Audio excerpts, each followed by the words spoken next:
अस्सलामुअलैकुम। तो भाई आज हम पढ़ेंगे आर्किमिडीज प्रिंसिपल। मैंने आपको आर्किमिडीज प्रिंसिपल का न्यूमेरिकल कराना है वीडियो के एंड में, तो ज़रूर देखना वीडियो का आखिरी हिस्सा, क्योंकि न्यूमेरिकल अगर समझ में आ गया तो ये टॉपिक आपके लिए बहुत हलवा हो जाएगा। अब सबसे पहले समझते हैं कि आर्किमिडीज प्रिंसिपल है क्या। देखो भाई, आर्किमिडीज प्रिंसिपल जो है ना, वो आर्किमिडीज नाम के साइंटिस्ट ने दिया था, तो उनके नाम पर ही इस प्रिंसिपल का नाम रख दिया गया है।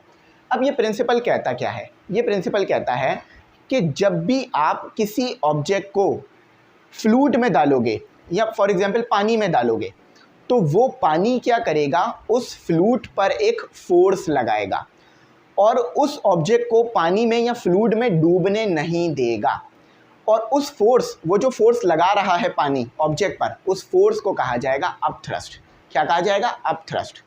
अब ये जो फोर्स लग रही है, इसकी वैल्यू कहाँ से आएगी? इसकी वैल्यू आपके पास आएगी उस पानी से ही जिसमें आपने ऑब्जेक्ट को डाला है।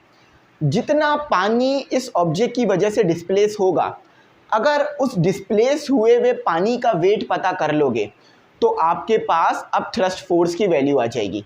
अब बात थोड़ी सी मुश्किल लग रही होगी, इसको बहुत आसान करके समझाता हूँ, चलो आओ मेरे साथ। ठीक है, देखो भाई, आपके पास क्या है? आपके पास ये एक सिलेंडर है या एक कंटेनर है। इस कंटेनर के अंदर आपने क्या किया? इस कंटेनर के अंदर आपने पानी को भर दिया। ठीक है, पानी आपका भरा हुआ है, पानी भरा हुआ है। यहाँ पर है आपका कितना? 3 मीटर, यहाँ है आपका 2 मीटर, यहाँ है आपका 1 मीटर। ये हो गई आपके पास बॉडी, ये हो गया आपके पास फिगर ए। अब आपके पास क्या, एक और सिलेंडर है, यही सिलेंडर है लेकिन इसकी दूसरी शेप बना रहा हूँ मैं, मतलब इसकी दूसरी फिगर बना रहा हूँ। आपने क्या किया? आपने इस सिलेंडर के अंदर एक बॉल को डाल दिया। क्या करा? इस बॉल को डाल दिया। इस बॉल को डालने की वजह से पानी ऊपर आ गया। आप देखते हो ना, जब किसी चीज़ में आप पानी में कोई चीज़ डालो तो पानी ऊपर आ जाता है। ठीक है, तो पानी ऊपर आ गया। पहले क्या था? 1 मीटर, 2 मीटर, 3 मीटर, आपके पास 4 मीटर पर पानी आ चुका है। तो डिस्प्लेस कितना हुआ? यहाँ से लेकर यहाँ तक, है ना, यहाँ से लेकर यहाँ तक 1 मीटर डिस्प्लेस हुआ आपके पास। अब जब आपने इस ऑब्जेक्ट को, आर्किमिडीज प्रिंसिपल क्या कह रहा है कि जब आपने इस ऑब्जेक्ट को पानी में डाला तो पानी ने इस ऑब्जेक्ट के ऊपर एक फोर्स लगाई। उस फोर्स को आप क्या कहोगे? FB। फेसबुक नहीं, अपथ्रस्ट फोर्स। FB क्या है आपके पास? यहाँ मैं लिख देता हूँ, FB आपके पास है, ठीक है, अपथ्रस्ट। अपथ्रस्ट एक फोर्स होती है, upthrust force,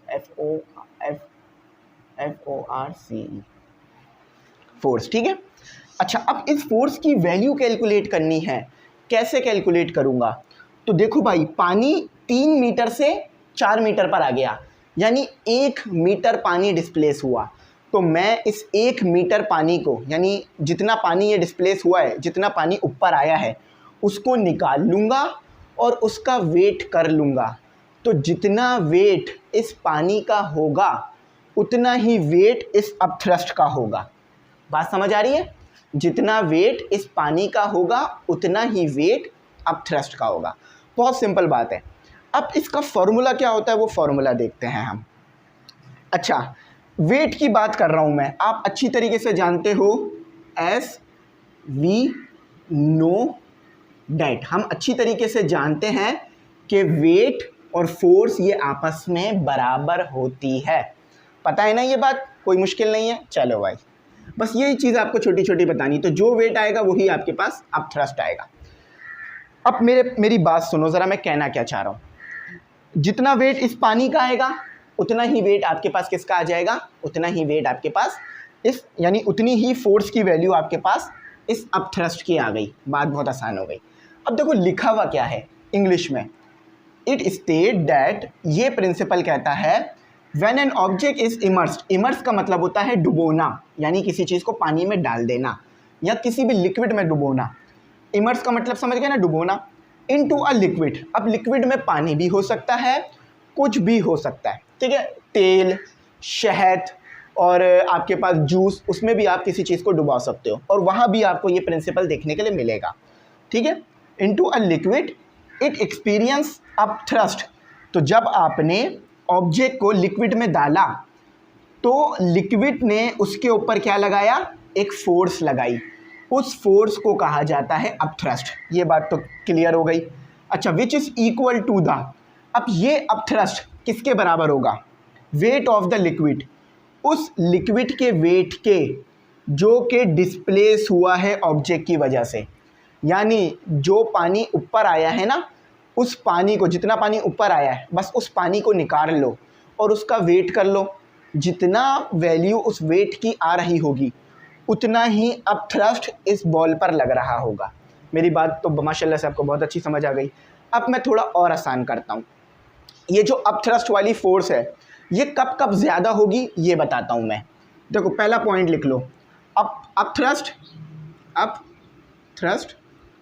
force greater, GREAT,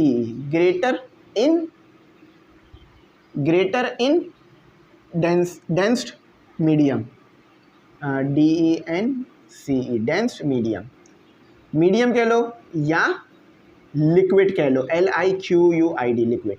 अब डेंस का क्या मतलब होता है, या डेंसर का क्या मतलब होता है? डेंसर का मतलब होता है जिसकी डेंसिटी ज़्यादा हो। फॉर एग्जाम्पल, मैं शहद में डाल दूं तो मुझे ज़्यादा अपथ्रस्ट की फोर्स मिलेगी। फॉर एग्जाम्पल, मेरे पास ये एक पेन है, मैंने पानी में डाला तो मुझे कम फोर्स महसूस होगी। एक फोर्स होगी जो इसे डूबने नहीं देगी, जो कि मैं आराम से महसूस कर पा रहा हूँ कि कोई चीज़ है जो इसे डूबने नहीं दे रही है, ये फोर्स कम होगी। अगर मैं इस पेन को शहद में डाल दूं और फिर डुबाने की कोशिश करूं तो मुझे ज़्यादा फोर्स महसूस होगी। क्यों? क्योंकि मेरे पास शहद ज़्यादा डेंस होता है, शहद की डेंसिटी ज़्यादा होती है। डेंसर का मतलब क्या है कि जिसकी डेंसिटी ज़्यादा हो। ठीक है, ये बात तो समझ में आ गई। अच्छा, if the volume of object is greater, GREATER, greater the upthrust also greater, या अपथ्रस्ट ऑल्सो ग्रेटर सही है। देखो, अगर आपके पास जो ऑब्जेक्ट डाल रहे हो वो बड़ा है, देखो वॉल्यूम ज़्यादा होगा इसका मतलब है बड़ा ऑब्जेक्ट होगा। फॉर एग्जाम्पल, मेरे पास एक छोटी सी क्रिकेट बॉल है, लेकिन अब मैं फुटबॉल ले आऊँ और फुटबॉल को शहद में डालूँ तो मुझे ज़्यादा फोर्स महसूस होगी। क्यों? क्योंकि फुटबॉल का वॉल्यूम ज़्यादा है। तो अगर आपके ऑब्जेक्ट का वॉल्यूम ज़्यादा है तो अपथ्रस्ट की वैल्यू भी ज़्यादा होगी। If the volume of object is greater the upthrust also greater, तो अपथ्रस्ट भी आपके पास ग्रेटर होगा। ठीक है। अच्छा, तो एक यहाँ पर ना अपथ्रस्ट इज ऑल्सो कर लो। ठीक है, इसने लगाया था ना तो ये अच्छी बात नहीं होगी। तो मेरी बात आपको समझ में आ गई। अब मेरी बात सुनो, आप जब ऑब्जेक्ट को, आपके पास जो बॉल है उस बॉल का वेट, अब इसके ऊपर बात करेंगे हम इंशाल्लाह। देखो भाई, मैंने इस बॉल का वेट नॉर्मल एटमॉस्फेयर में निकाला तो मेरे पास कितना आ रहा है, wait of the ball normal atmosphere है तो मेरे पास आ रहा है 15 न्यूटन। ठीक है, 15 न्यूटन का आ रहा है। अब मैंने कहा यार बात तो समझ आ रही है, मैं काम करता हूँ, अब इसका वेट ना पानी में जाके कैलकुलेट करता हूँ। तो जब ये बॉल पानी में है, जब ये बॉल पानी में है, विदाउट वाटर है, ये विदाउट वाटर, बिल्कुल जैसे मैं लिख रहा हूँ ना आप लोग लिखो, यकीन मानो ज़िंदगी भर याद रहेगा। तो मेरे पास क्या आ रहा था, वेट 15 न्यूटन का, लेकिन मैंने इस वेट को कैलकुलेट किया इन द वाटर, तो मेरे पास एक जादू हुआ। जादू यानी मुझे एक चीज़ देखने के लिए मिली कि वेट कम आ रहा है। अभी बॉल किस में है, पानी में है, बॉल किस में है, पानी में।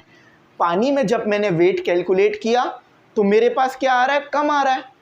और एटमॉस्फेयर में कैलकुलेट किया यानी नॉर्मल इन्वायरमेंट में कैलकुलेट किया तो ज़्यादा आ रहा है। ऐसा क्यों हुआ? ऐसा इसलिए हुआ कि पानी में मेरे भाई इस पर एक फोर्स लग रही है ना, यही तो बता रहा हूँ। इसी फोर्स को तो कहा जाता है अपथ्रस्ट। ये फोर्स जब किसी चीज़ पे लगेगी, मतलब आपका ऑब्जेक्ट है उस पर एक ऊपर की तरफ फोर्स लग रही है, और आपको पता है वेट तो डाउनवर्ड होता है, तो इस वेट को ये अपथ्रस्ट कम कर देगा। क्यों? क्योंकि आपका वेट तो नीचे की तरफ कैलकुलेट होता है ना, नीचे की तरफ से कैलकुलेट, नीचे की तरफ होता है वेट आपका, डाउनवर्ड होता है। लेकिन इसको ऊपर से कोई फोर्स लगाओगे तो क्या आपके पास वेट कम नहीं हो जाएगा? फॉर एग्जाम्पल आप किसी कबाड़ी के पास गए कुछ लोहा बेचने के लिए, आपने क्या किया, जो लोहा था ना वो पूरा रख दिया तराजू पे, चलो 5 किलो निकला। लेकिन अब आपने क्या किया, आपने तराजू पे लोहा रखा नहीं, आपने लोहे को हाथ में ही पकड़ के रखा, ऊपर से कुछ फोर्स लगाई हुई है, तो क्या वापस 5 किलो वेट आएगा? कम आएगा। क्यों? क्योंकि आपने ऊपर से फोर्स लगाई हुई है जिससे वेट सही नहीं आएगा। तो यही काम यहाँ भी तो हो रहा है मेरे भाई।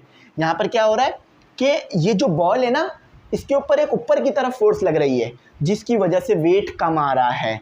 ठीक है, चलो अब मेरी बात समझ गए। एक और कॉन्सेप्ट यहाँ पर ले लो। जब मैंने एटमॉस्फेयर में वेट कैलकुलेट किया तो ये वाला जो वेट आया ना, ये वाला जो वेट आया, ये था actual wait, ACTURAL, actual wait. ये क्या था मेरे भाई? एक्चुअल वेट था। क्यों? क्योंकि ये वो वेट था जो वाकई ही ऑब्जेक्ट का था, जो हमें मिला था। लेकिन पानी में तो वेट कम आ रहा है। इस वेट को आप कहोगे अपेरेंट या अपेरेंस वेट। ठीक है, APP अपेरेंट वेट। अब ये अपेरेंट वेट क्या होता है? ज़ाहिरी। अपेरेंट का मतलब होता है ज़ाहिरी, यानी जो असल वैल्यू है ना उसके अलावा कोई और वैल्यू आना। ठीक है, असल वैल्यू क्या थी? 15, यानी जो कि रियल वैल्यू थी या एक्चुअल वैल्यू थी, लेकिन कम आ रहा है, तो इस कम आने वाले वेट को कहा जाएगा अपेरेंट वेट। यानी ये ज़ाहिरी है, कम है, असल नहीं है, कुछ कमी है इसमें। ये ज़ाहिरी तौर पर तो इतना लग रहा है, ज़ाहिरी तौर पर तो 6 न्यूटन का मिल रहा है वेट, लेकिन ये वेट ज़्यादा होना चाहिए। अब अगर आप चाहते हो अपेरेंट वेट निकालना तो कैसे निकालोगे? बहुत आसान तरीका है। फॉर्मूला होता है, फॉर्मूला फॉर अपेरेंट वेट, यहाँ लिख देता हूँ मैं। ठीक है, फॉर्मूला फॉर अपेरेंट वेट। क्या होगा फॉर्मूला फॉर अपेरेंट वेट आपके पास? देखो, अपेरेंट वेट हमेशा याद रखना, ये यूज होगा आगे न्यूमेरिकल में। अपेरेंट वेट और actual wait, TURAL, actual wait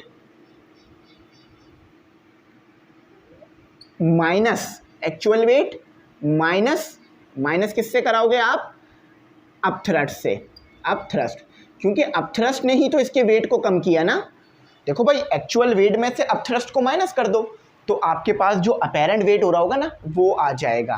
देखो बात कितनी सिंपल थी, कोई मुश्किल मैंने बात नहीं करी। अब इसी फॉर्मूले को हम ज़रा उसमें बना के लिखते हैं। किसमें? इसी फॉर्मूले को हम लिखते हैं ज़रा अपने सिंबल में। तो अपेरेंट वेट के लिए मैं क्या लिखूँगा? WB for apparent wait. अच्छा, एक्चुअल वेट के लिए W, क्योंकि हम जब एक्चुअल वेट लेते हैं तो उसे सिर्फ W कहते हैं। अच्छा, अपथ्रस्ट ये भी एक फोर्स है, तो अपथ्रस्ट के लिए मैं क्या लिखूँगा? FB। तो फोर्स का फॉर्मूला क्या बना? WB equal to W minus FB। चलो भाई माशाल्लाह, ये तो आपको बहुत ज़बरदस्त बात समझ आ गई है ना। अच्छा, बहुत सी जगह पर आपको जो है ना, बहुत सी जगह पर आपको अपेरेंट वेट ना A लिखा हुआ मिलेगा, तो हम इसे A कर लेते हैं, क्योंकि A आ रहा है ना, तो अपेरेंट वेट A कर लेते हैं। बात समझ आ गई? कोई मुश्किल, कोई परेशानी नहीं? अब मैं ये पूछूं, अपथ्रस्ट का यूनिट क्या है? अपथ्रस्ट का SI unit, the SI unit of upthrust. भाई देखो, कोई मुश्किल की बात ही नहीं है, फोर्स है ना, फोर्स है, अपथ्रस्ट एक फोर्स है, तो फोर्स का यूनिट तो न्यूटन भाई साहब ने नाम पर है, न्यूटन रहेगा आपके पास। ठीक है, the SI unit of upthrust इस नहीं खाया करो, मैं इस हमेशा खा जाता हूँ, तो इस न्यूटन। चलो, बहुत अच्छी बात समझ आ रही है ना। अब न्यूमेरिकल भी कर लो इसी बात पर। अच्छा, थोड़ी सी बात पढ़ भी लेते हैं। डेंसिटी तो समझ गए ना, डेंसिटी क्या होती है, और पानी की भी डेंसिटी होती है। एक और बात, पानी की डेंसिटी सॉलिड चीज़ से हमेशा कम आएगी। फॉर एग्जांपल, बॉल एक सॉलिड है। सॉलिड क्यों है भाई? सॉलिड क्यों होती है कोई चीज़? क्योंकि जो मॉलिक्यूल्स होते हैं वो आपस में टाइटली पैक्ड होते हैं। ऐसे देखो, समझो ये 1 मीटर क्यूब का वॉल्यूम है, 1 मीटर क्यूब का वॉल्यूम है, और ये भी एक 1 मीटर क्यूब का वॉल्यूम है, पर यहाँ पर लिक्विड है, यहाँ पर सॉलिड है। मैं कहता हूँ मेरे प्यारे स्टूडेंट्स, आप बताएं कि मॉलिक्यूल्स कैसे होंगे सॉलिड में और लिक्विड में। तो आप मुझे बताएंगे कि सर, कमेंट सेक्शन का जल्दी से इस्तेमाल करो, मैं वेट कर रहा हूँ। कमेंट में बताओ, यहाँ पे रोक लो वीडियो और कमेंट करो कि सर क्या हो रहा है। देखो भाई, सॉलिड में ये होगा कि मॉलिक्यूल्स एक दूसरे से बहुत करीब करीब मिले हुए होंगे, बिल्कुल भी स्पेस नहीं होगा। अगर मुझसे कोई स्पेस बन रहा है तो वो गलती से बन रहा है, ठीक है। कोई स्पेस नहीं होगा मॉलिक्यूल्स के दरमियान, होगी तो बस वाइब्रेशन होगी और कोई कंप्रेसिबिलिटी नहीं होगी, ठीक है। बिल्कुल करीब करीब होंगे, बिल्कुल करीब करीब होंगे, ऐसे बिल्कुल करीब करीब। ये हो गया सॉलिड भाई साहब। लेकिन लिक्विड में मॉलिक्यूल्स थोड़ा थोड़ा दूर होंगे, ठीक है। चलो, ये बात समझ आ जाएगी, अब ज़िंदगी भर याद रहेगी, मुझे उम्मीद है ये बात आपको। 1 मीटर क्यूब में ज़्यादा मॉलिक्यूल्स हैं, यानी मास ज़्यादा है 1 मीटर क्यूब में। 1 मीटर क्यूब में ये m लिखा है मैंने मास के लिए, चलो कैपिटल कर देता हूँ मास के लिए, बल्कि पूरा मास ही लिख देता हूँ। तो मास ज़्यादा है 1 मीटर क्यूब में, तो डेंसिटी रॉ भी ज़्यादा होगी सॉलिड की। अच्छा, मास कम है, यानी मॉलिक्यूल्स कम, मास कम, तो वही 1 मीटर क्यूब में, तो डेंसिटी रॉ कम होगी। तो इसकी डेंसिटी ज़्यादा, इसकी डेंसिटी कम, ज़िंदगी भर रहेगी बात याद। अच्छा, और कुछ एक्सप्लेन करने की ज़रूरत है? डेंसिटी वगैरह सब समझा दी। अब यहाँ पर करते हैं न्यूमेरिकल, ज़्यादा टाइम नहीं लेता हूँ आपका। कहते क्या है, बहुत ज़बरदस्त न्यूमेरिकल है, बड़ा लॉजिक है इसमें, मैं ज़रा लॉजिक समझाऊंगा आपको। वैन अ क्राउन, क्राउन यानी ताज, ताज को कहते हैं, ठीक है। When a crown of mass, एक ताज है, गिवन डेटा यहाँ लिखता हूँ, ठीक है। गिवन डेटा यहाँ लिखता हूँ, गिवन डेटा और टू फाइंड। एक काम करूँ, ये वाला हिस्सा मिटाकर यहाँ न्यूमेरिकल करूँ, क्योंकि फिर वो बुक का पेज, बल्कि वो बड़ा नहीं हो सकता, उसको ऐसे ही रहने देता है। चलो, तो गिवन डेटा टू फाइंड। भाई, क्राउन है यानी एक ताज है, ताज का मास कितना है ज़रा मुझे बताओ। ताज का जो मास दिया हुआ है वो दिया हुआ है, अच्छा क्राउन है ना, तो इसे लिखते हैं, इसे हम लिखते हैं MC, मास ऑफ क्राउन, जो कि दिया हुआ है 14.7 kg का। उसके बाद क्या कहते हैं, इस सबमर्स्ड, सबमर्स्ड का मतलब होता है डुबो देना, पानी के अंदर डुबो देना, डाल देना, पूरा डुबकी लगा देना उसको। इन वाटर, एक 14.7 kg का क्राउन था, उसको पानी में डुबो दिया आपने। अच्छा, पानी में डुबोए, याद रखना, पानी का वर्ड याद रखना, भूलना मत, वाटर। ये लो गिवन डेटा में वाटर भी लिख दिया। अब क्यों लिखा है ज़रा अभी आपको बात समझ आएगी। अच्छा, ये डेंसिटी का सिंबल बना लो, क्यों लिखा है अभी बात समझ आएगी। वाटर है।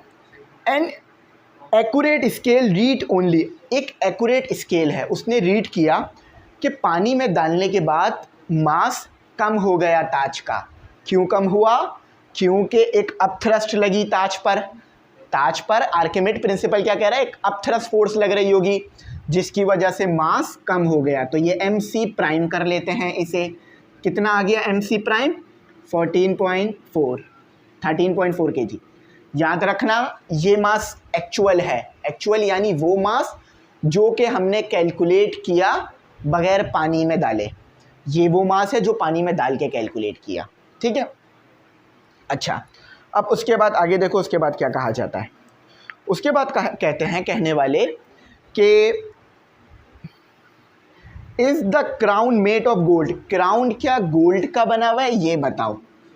क्राउन गोल्ड का, यानी जो क्राउन आपने डाला है ना, जो ताज पानी में डाल दिया है आपने गलती से, क्या वो सोने का है, ये बताओ। Is the crown, CROWN, crown, is the crown, ये क्या लिखा है इन्होंने, is the crown made of gold, GOLD, gold, ये एक सवालिया निशान है आपके पास। अब कैसे पता चलेगा, मेरी बात सुनो कि गोल्ड की डेंसिटी आपके पास आती है, मैं गोल्ड की डेंसिटी आपको बता दूं, गोल्ड की डेंसिटी होती है 19300 kg मीटर क्यूब। गोल्ड की डेंसिटी देखो गिवन नहीं है, लेकिन मैं बता रहा हूँ, एक्स्ट्रा मैं बता रहा हूँ कि गोल्ड की डेंसिटी होती है 19300 kg पर मीटर क्यूब। आप निकालोगे क्राउन की डेंसिटी अपथ्रस्ट के कॉन्सेप्ट से, आर्किमिड प्रिंसिपल के कॉन्सेप्ट से। अगर आपके पास क्राउन की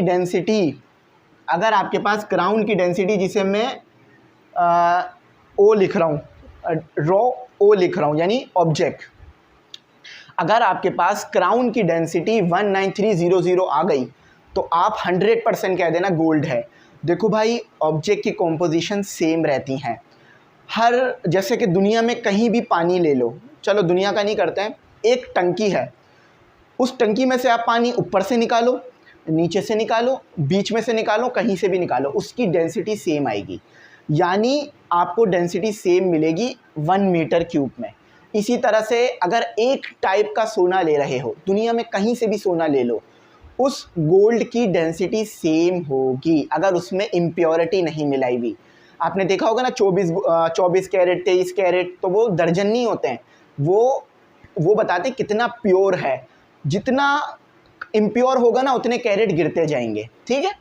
तो इसीलिए कैरेट में उसकी इम्प्योरिटी को नापा जा रहा होता है। तो अगर डेंसिटी इतनी आ गई, मैं आंख बंद करके कह दूंगा मेरे पास वो ताज गोल्ड का है, वरना नहीं है।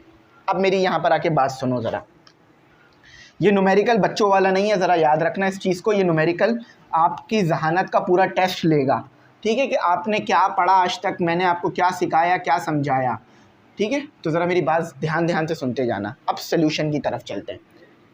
मैं एक चीज़ बता दूं कि फार्मूला आपने आर्किमिड प्रिंसिपल वाला इस्तेमाल करना है। तो आर्किमिड प्रिंसिपल वाला फार्मूला क्या है? आर्किमिड प्रिंसिपल वाला फार्मूला याद रखो, वही यूज़ होगा। आर्किमिड प्रिंसिपल वाला फार्मूला यूज़ होगा WA = W - FB। बात तो बहुत सिंपल कर दी मैंने लंबी चौड़ी बात नहीं करी, कोई मैंने गलत बात नहीं करी। अब मुझे ज़रा बताओ कि W, हमें देखो ना W पता है, ना FB पता है, और ना ही FA पता है। हमें ये सब चीज़ें पता करनी है अभी, ठीक है, हमें ये सब चीज़ें पता करनी है। अच्छा, मुझे बताओ W किस चीज़ के बराबर होता है? W किस चीज़ के बराबर होता है? बिल्कुल सही सर, mg के बराबर होता है। मगर मास तो मुझे गिवन है, मुझे ग्रेविटी भी गिवन है, लेकिन मैं इस फॉर्मूले को डेंसिटी में तब्दील करूँगा। कैसे तब्दील करूँगा? हेयर यहाँ पर देखो ज़रा, डेंसिटी इक्वेशन 1 बना दो इसे। इक्वेशन देखो, अभी W निकाल लूँ, फिर FB निकालूंगा, ठीक है, बात मेरी समझना। अच्छा, तो ये इक्वेशन 1 है, और ये हमारी मेन इक्वेशन है, जो कि मैं इक्वेशन A कह रहा हूँ इसे। अच्छा, तो डेंसिटी का मुझे ज़रा फॉर्मूला बताइए जल्दी से। M/V, यही फॉर्मूला होता है? जी सर, बिल्कुल यही फॉर्मूला होता है। अच्छा, ये काम मैं ऑब्जेक्ट के लिए कर रहा हूँ, ये काम डेंसिटी अभी मैं ऑब्जेक्ट की रख रहा हूँ, क्योंकि मुझे डेंसिटी चाहिए, मुझे वेट नहीं चाहिए। मुझे क्या पता, वेट से थोड़ी ना कोई मैं कैलकुलेट कर सकता हूँ ये सोना है या नहीं है। सर अगर कम वेट होगा तो सोना है, क्योंकि सोना अक्सर कम होता है। नहीं, ऐसा कुछ नहीं है, सोना ज़्यादा भी हो सकता है। डेंसिटी फिक्स रहेगी, वेट फिक्स नहीं रहता। तो मुझे डेंसिटी चाहिए, तो मैं इस डेंसिटी को क्या कह दूंगा? ऑब्जेक्ट की डेंसिटी। किसकी कह दूंगा डेंसिटी? ऑब्जेक्ट की डेंसिटी।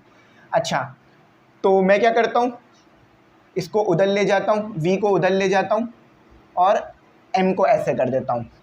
तो put M in equation 1। Equation 1 में पुट करो तो क्या फॉर्मूला बना? W = POVG। इसको याद रखना इक्वेशन 2 के नाम से, आगे यूज होगी। अच्छा, अब मुझे चाहिए FB। Use equation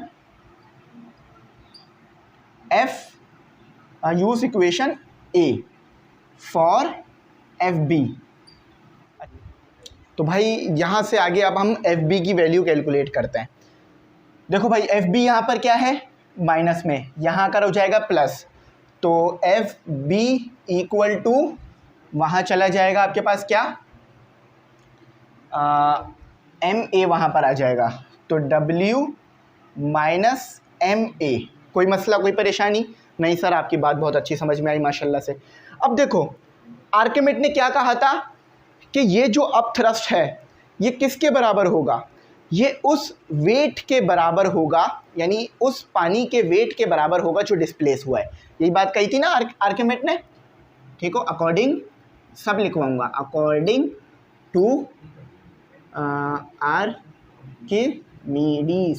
Archimedes principal, ये बात लिख लो प्रिंसिपल, कि ये जो अपथ्रस्ट है बराबर होगा वेट के, wait of the fluid displaced.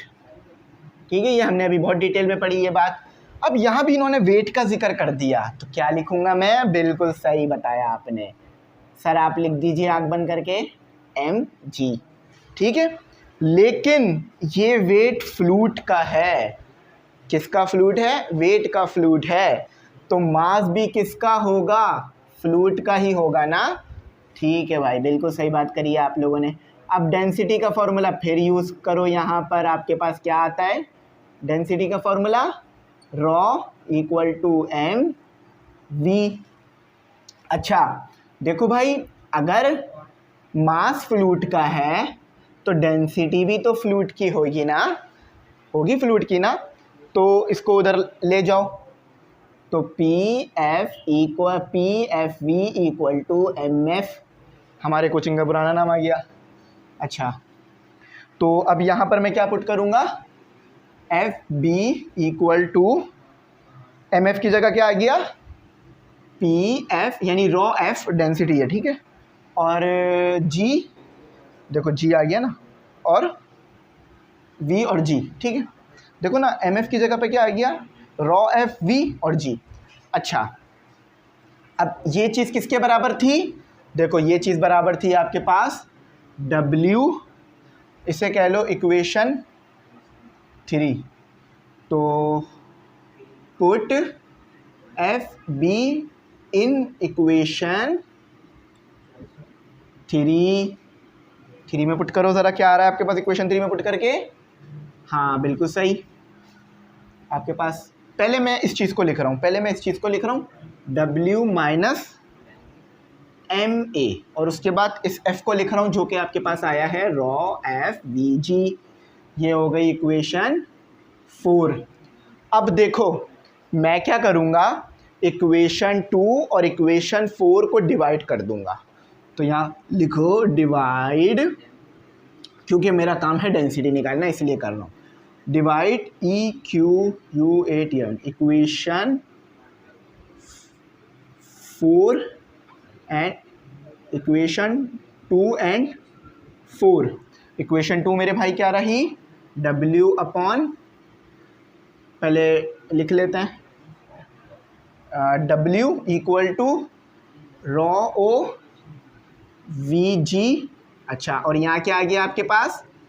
Equation 4 क्या है? डिवाइड कर रहे हैं ना, तो डिवाइड में आ जाएगी इक्वेशन 4, तो ये आ गया आपके पास, ठीक है, डिवाइड में दोबारा इक्वल टू नहीं आता, तो PFVG, देखो VG ख़त्म भाई जी। अच्छा, PO को पहले लिख दो, और रॉ O को पहले लिख दो, रॉ F को बाद में लिख दो। ये क्या है? वेट, कप, एक्चुअल वेट है ना, यहाँ मैं लिखता हूँ। W आपके पास क्या है? Actual, TURAL, actual wait. Actual wait कब आएगा? जब आपने किसी चीज़ को पानी में नहीं डाला, ठीक है। अपेरेंट वेट, ये AP क्या है? Apparent wait. अपेरेंट वेट कब आएगा? अपेरेंट वेट जब आएगा जब आपने किसी चीज़ को पानी में डाल दिया है। देखो ना, जब पानी में नहीं डाला, नॉर्मल एटमॉस्फेयर में आपने कैलकुलेट किया तो अपेरेंट वेट निकल कर आया आपके पास। जब आप पानी में डाल चुके हो तो आपके पास एक वेट आ रहा है जो कि अपेरेंट वेट है, एक्चुअल वेट नहीं है। ठीक है, बात सिंपल करिए, मैंने कोई मुश्किल वाली बात नहीं करी है, स्पेलिंग सही कर लो। अपेरेंट, स्पेलिंग में पता नहीं क्यों मिस्टेक हो रहा है। ठीक है, अपेरेंट वेट। अच्छा, तो W किसके बराबर होगा? mg के। लेकिन एक्चुअल वेट यानी पानी में डालने से पहले वाला वेट, तो मास भी तो वही आएगा ना जो पानी में डालने से पहले वाला है। तो इसीलिए mc वाला मास कौन सा है क्राउन का? जो पानी में डालने से पहले है। ये बात नहीं लिखी हुई आपके बुक में। और यहाँ भी आपके पास mc आएगा और माइनस g भी आता है। वेट का फॉर्मूला होता है mg, लेकिन ये c सब्सक्रिप्ट में लिखा हुआ है और ये c ये बताना चाह रहा है कि वो मास जो पानी में डालने से पहले था। ये g आ गया और ये आ गया आपके पास mc प्राइम यानी अपेरेंट वेट कब आएगा? जब पानी में डाल दिया है। तो मास भी तो वो आएगा ना जो पानी में डाल कर निकाला है। हाँ, चलो अब ज़रा वैल्यूज़ को सब्स्टिट्यूट करने की तरफ चलो मेरे साथ। mc कितनी? mc को अभी रुको एक मिनट, एक चीज़ और करा दूँ। g को कॉमन निकाल लो, तो mc minus mc prime g से g खल्लास कैंसल। ठीक है, ये हो गया डेंसिटी f। mc कितना निकला है? 14.7 और mc यहाँ भी 14.7 माइनस 13.4। ज़रा इसको कैलकुलेट करके बताएंगे मुझे आप लोग। 14.7 divided by 14.7 minus 13.4 equal to 11.30। अच्छा, अब एक और चीज़ गिवन है, ऊपर नहीं थी, यहाँ पे गिवन की है 11.30। डेंसिटी ऑफ वाटर मैंने यहाँ लिखा था, देखो हाँ ये लिखा ना, density of water. Density of water आपके पास होती है 1 मल्टीप्लाई 10⁻³ kg मीटर क्यूब। यहाँ मैंने जगह जानबूझ के लिख दी थी। डेंसिटी ऑफ वाटर, फ्लूइड क्या है? वाटर है ना। तो जो डेंसिटी वाटर की होगी वही डेंसिटी फ्लूइड की होगी। भाई फ्लूइड लिक्विड क्या लिया है? वाटर लिया है। तो जो डेंसिटी लिक्विड की है वही डेंसिटी फ्लूइड की आएगी। तो यहाँ पर डेंसिटी क्या आएगी आपके पास? W raw F। तो ज़रा इस रॉ F को पुट करो, तो 11.30 मल्टीप्लाई बाय रॉ F। ज़रा रॉ F कैलकुलेट करो, रॉ F की वैल्यू पुट करो। तो 11.30 रॉ F क्या है? 1 मल्टीप्लाई 10⁻³ 11.30 मल्टीप्लाई, आई होप अच्छा नज़र आ रहा हो, नहीं नज़र आ रहा? अब नज़र आ रहा होगा। बैटरी डिस्चार्ज है लेकिन उसको नहीं देखो। तो आपके पास डेंसिटी कितनी आई? 11,300 kg पर metre cube. It is not a gold. या ये लिख लो, crown CROWN, crown was not made for gold।